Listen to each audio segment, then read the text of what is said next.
ये तो अच्छा है कि आपकी रक्षा के लिए कोई तो आगे आया।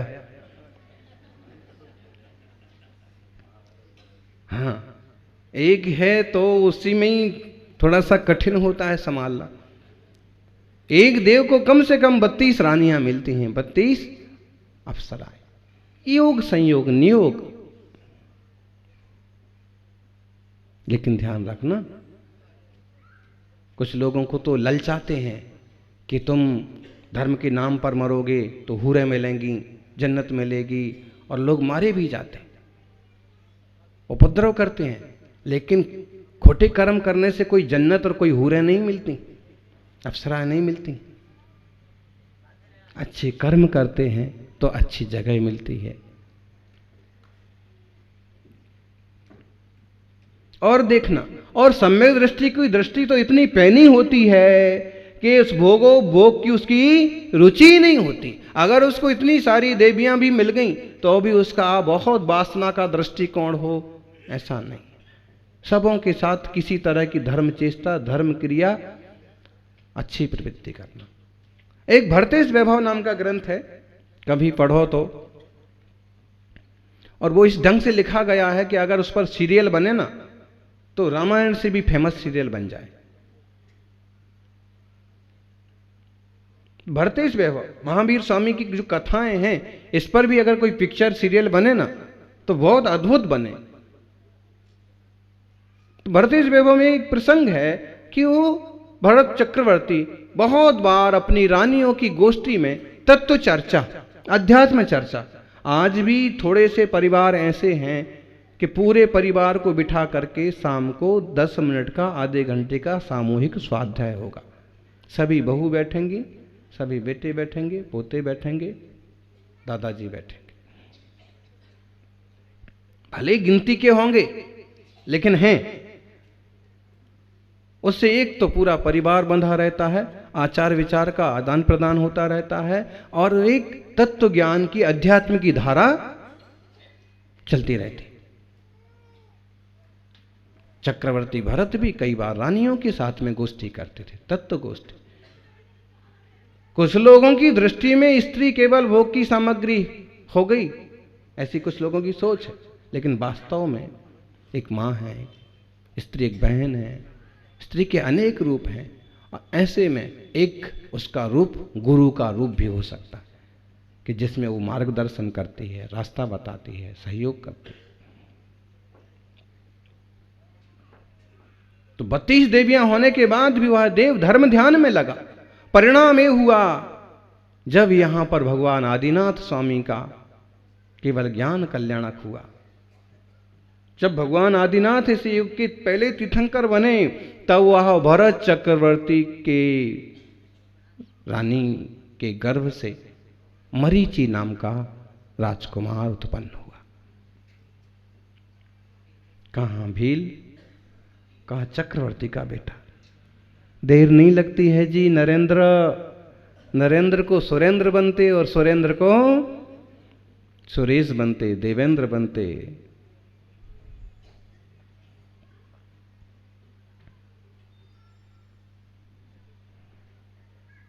मूलाचार में पता है ना कि एक इंद्रिय जीव भी ना मनुष्य बन सकता है, और मनुष्य भी एक इंद्रिय बन सकता है। कल्पना कर सकते? बोलो वकील साहब।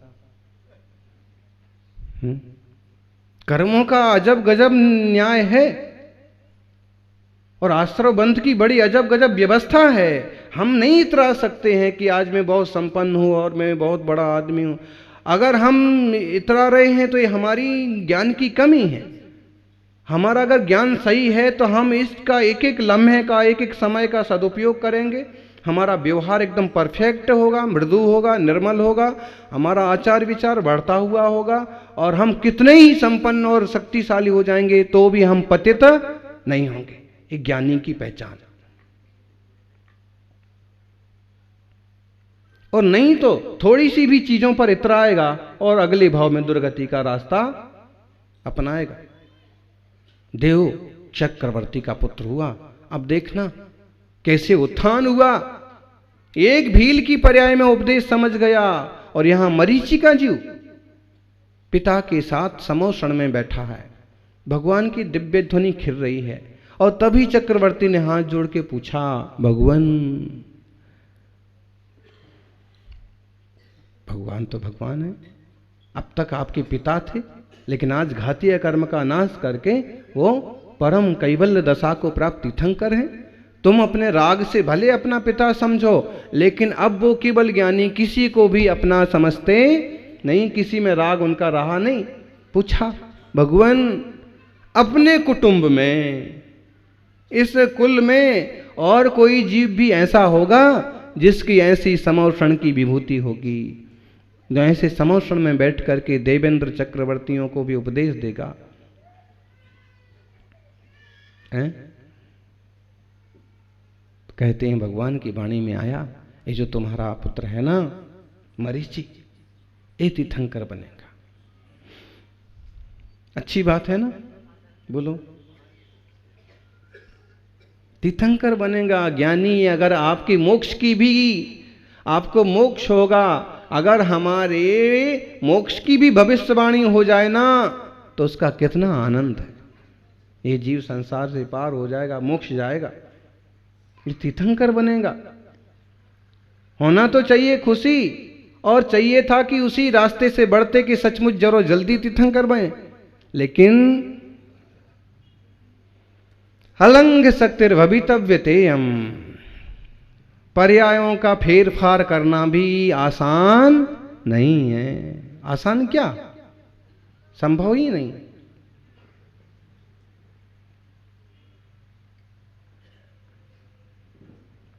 ये तो प्रभु के उपदेशों से आप अपने आप को जिस ढंग से ढाल दिए, अच्छे रास्ते चल गए तो अच्छी उपलब्धियां। उस जीव का ये हुआ कि चक्रवर्ती का पुत्र, तीर्थंकर का पोता, इतना बढ़िया भविष्य का तीर्थंकर का मंगलमय शब्द सुन करके भी, और उसने क्या कल्पना की, मैं तीर्थंकर बनूंगा। अब जब मुझे ही तीर्थंकर बनना है, मैं ही तीर्थंकर हूं, तो मुझे यहां बैठने की क्या जरूरत पड़ी? क्या मुझे इनकी सभा में बैठ करके और इनकी जय जयकार करने की क्या जरूरत पड़ी?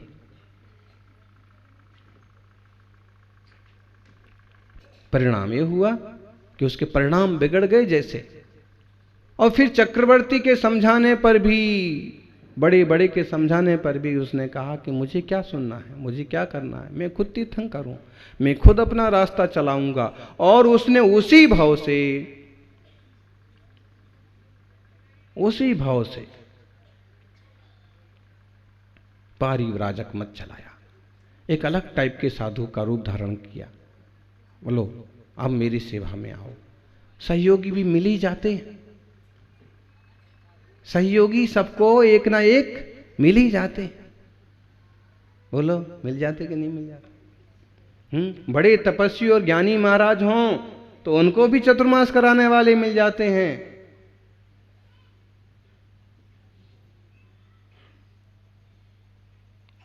और सामान्य से सामान्य हो, और कभी कोई शिथिलाचार्य हो,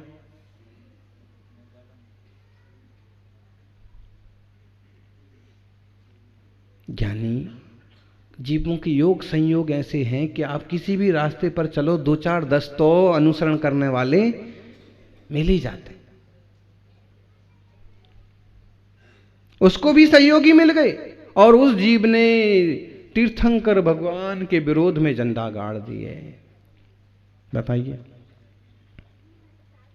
फल अच्छा नहीं होता है। भरत चक्रवर्ती और अनंतमती का ये बेटा मरीचि परिव्राजक बन गया। कहते हैं देवताओं ने भी समझाया तो भी वो समझा नहीं, समझा।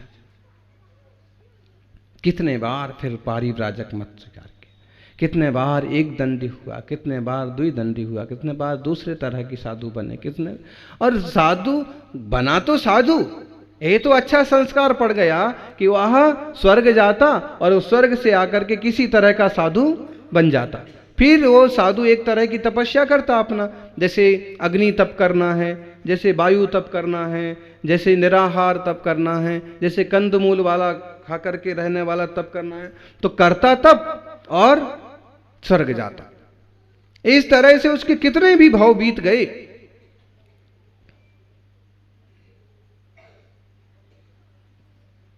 फिर एक बार मंदिर नगर में साकल्यायन नामक व्यक्ति के मंदिरा नामक पत्नी से फिर वह पुत्र हुआ और उसने फिर एक ऋषि का मार्ग स्वीकार किया। लेकिन अब की बार साधु का मार्ग स्वीकार करने के बाद भी उसने काफी खोटे काम किए। पुण्य के फल से देव तो हो गया, लेकिन वहां से च्युत होकर के फिर वह संसार परिभ्रमण, 1 इंद्री, 2 इंद्री, 3 इंद्री, 4 इंद्री, 5 इंद्री जाते जीवों में गया। पेड़ पौधों की पर्याय में भी गया। ज्ञानियों, ध्यान देना, जीव शाश्वत है, आत्मा शाश्वत है और 150 साल का ये जीवन है। इस जीवन के बाद सत्ता में पुण्य है, शुभ आयु है तो देवायु है, तो देव बन जाएंगे। और देवायु भोगने के बाद भी कहाँ जाएंगे? कहाँ जाएंगे बोलो? अगर वहां पर तुमने एकेंद्रिय आदि का बंध कर लिया तो एकेंद्रिय आदि में जाएंगे। संसार परिभ्रमण तो करना है। अगर मुक्त होना है तो ये परिभ्रमण को तोड़ना पड़ेगा, छोड़ना पड़ेगा। और इससे छोड़ने के लिए सबसे जरूरी है कि हम ये अनुभव करें कि पर पदार्थों से पृथक में जानने देखने वाला है ज्ञायक आत्मा। पदार्थ पदार्थ हैं, पदार्थों से परमार्थ नहीं मिलता, लेकिन परमार्थ स्वरूप पाने के लिए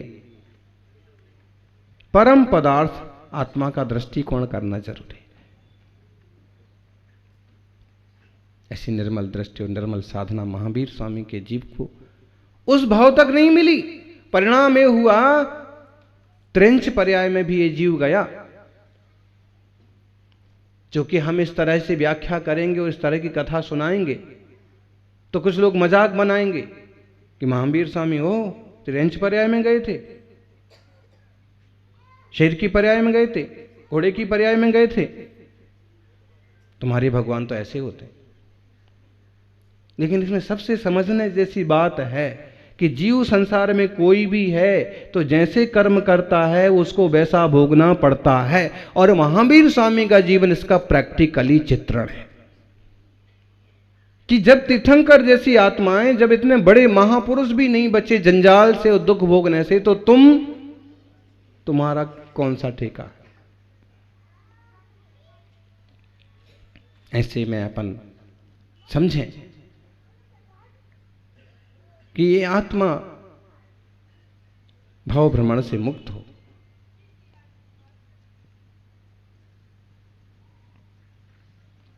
तिरस और ये स्थावर योनियों में भ्रमण करने के बाद यह जीव राजक ग्रह में विश्वभूति नाम के ब्राह्मण के यहां जन्म लिया।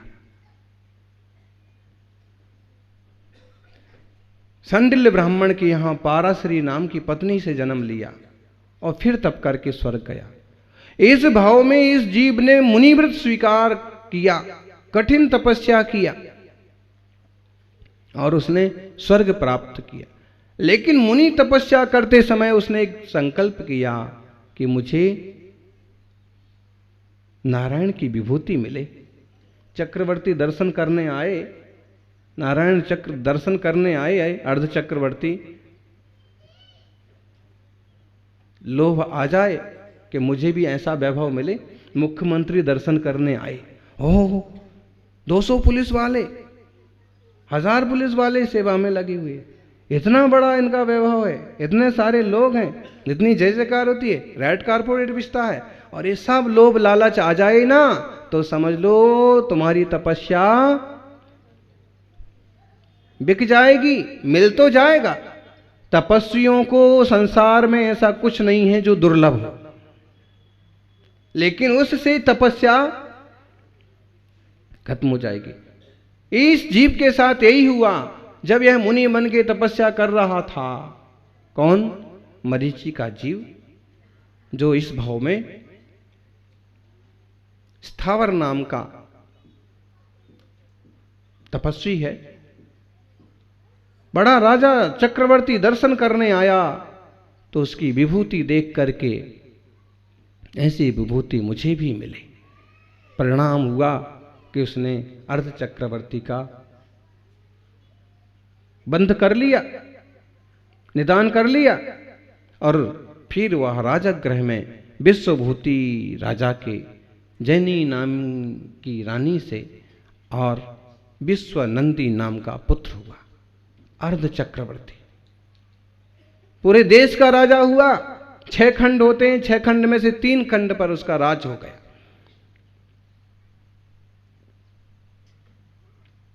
मस्ती में डूब गया, सैकड़ों रानियां हो गईं, वैभव हो गया। विश्वनंदी उसका नाम था, बहुत सूरवीर था।